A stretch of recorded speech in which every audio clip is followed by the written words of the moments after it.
concussion, really unfortunate. But Gold Coast won't be crying too much because they did get pick 6 who was used on King. And King's, you know, obviously going to be one of the best players in the next 10 years. Jack Humph, really boring trade. Went from Port Adelaide to Gold Coast around 4. Boring, C. Like literally so boring. Jackson Thurlow, even more boring. Geelong get pick 70. Thurlow goes from Geelong to Sydney. He plays 17 games. It gets a C+, not a B+. Boring, but I mean, he played a little bit, so we'll give him a bit more than a C. Marcus Adams, another awfully boring trade. I mean, at the time, this was actually kind of cool because, you know, Adams was a good defender for the Dogs, but he goes to Brisbane. He's only played less than 50 games. He's retired now. Didn't go as well as planned. The Dogs got pick 32 around 3 as well, and, you know, Brisbane get Adams. I honestly think the Dogs win this, so therefore Brisbane lose. Adams lost out on that trade. I'm going to give it a D+.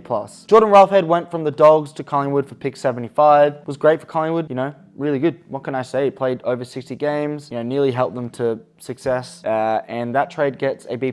Actually, you know what? That trade gets an A because pick 75 for a proven guy is absolutely crazy to me in hindsight. More boring trades. I mean, this trade period has actually, in hindsight, been extremely boring. Travis Collier, I mean, who remembers that name? Goes from Essendon to Speed Demon. Round 4, Essendon get. Free round to get Travis Collier. He's played nearly 60 games, so let's get that trade a B. Dylan Shield. Now, this was one of the best trades of the window because there was so much involving it. Obviously, Dylan Shield for GWS was an amazing player, but he's gone to Essendon and kind of stunk up the gaff. He hasn't even got to 80 games yet, and it's been, what, 5-6 seasons? So it's not good. Now, just to, you know, recap the trade, Essendon got Shield and a round 2. GWS got a pick 9 and a future round 1. So GWS win. They win the trade. For them, you know, you're thinking of an A+. Essendon, it's just been unfortunate. It's probably a D, which is sad because he promised so much, but he delivered so little. Nick Newman now, actually a quite fun trade. He's played 80 games for Carlton. He went from Sydney. Sydney got a round 4 from Carlton. Carlton win this trade. I'm going to give this trade an A+,